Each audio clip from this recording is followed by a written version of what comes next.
തൃശൂരിലെ വോട്ടർ പട്ടിക ക്രമക്കേടിൽ മൗനം വെടിഞ്ഞ കേന്ദ്രമന്ത്രി സുരേഷ് ഗോപി ആരോപണം ഉന്നയിച്ച വാനരന്മാർക്ക് സുപ്രീം കോടതിയെ സമീപിക്കാമെന്ന് ഇന്ന് സുരേഷ് ഗോപി പരിഹസിച്ചു. സുരേഷ് ഗോപിക്കെതിരെ AICC general secretary KC Venugopal ഇന്ന് രംഗത്ത് വന്നു. വോട്ടർ പട്ടിക വിവാദത്തിൽ മാധ്യമപ്രവർത്തകരുടെ ചോദ്യത്തിന് സുരേഷ് ഗോപിയുടെ മറുപടി ഇങ്ങനെ: നിങ്ങൾ ഉന്നയിച്ച വിഷയങ്ങൾക്കെല്ലാം ഇന്ന് ചീഫ് ഇലക്ഷൻ കമ്മീഷൻ മറുപടി പറയും.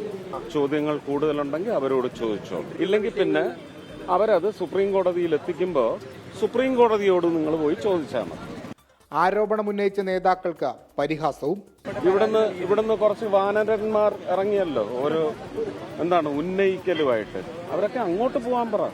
സുരേഷ് ഗോപിയുടെ ആക്രോശം കോൺഗ്രസിനോട് വേണ്ടെന്ന KC വേണുഗോപാലിന്റെ മറുപടി: അദ്ദേഹം ധൈര്യമായിട്ട് പറയല്ലേ വേണ്ടത്, അന്വേഷണത്തെ നേരിടാൻ തയ്യാറാണെന്ന്. ധാർമ്മിക ഉത്തരവാദിത്തം ഏറ്റെടുക്കുകയല്ലേ വേണ്ടത്. അതിന് പകരം സത്യം ഉന്നയിക്കുന്നവരെ അവരെ നേരെ ആക്രോശിച്ച് സിനിമാ സ്റ്റൈലിൽ ആക്രോശിച്ചാൽ അവരാരും പേടിച്ചു പോകുമോ? അത് സിനിമയിലല്ലേ ഉള്ളൂ അദ്ദേഹത്തിൻ്റെ ആക്രോശം, ഇവിടെ ആരെങ്കിലും പേടിക്കുമോ? വാനര പരാമർശം സുരേഷ് ഗോപി കണ്ണാടി നോക്കി നടത്തണമെന്നായിരുന്നു തൃശൂർ DCC പ്രസിഡന്റിന്റെ പ്രതികരണം. അദ്ദേഹം മറുപടി പറഞ്ഞത് കണ്ണാടി നോക്കിക്കൊണ്ടാണ്. അതുകൊണ്ടാണ് അത്തരത്തിലൊരു പ്രയോഗം നടത്താൻ അദ്ദേഹം തയ്യാറായത്.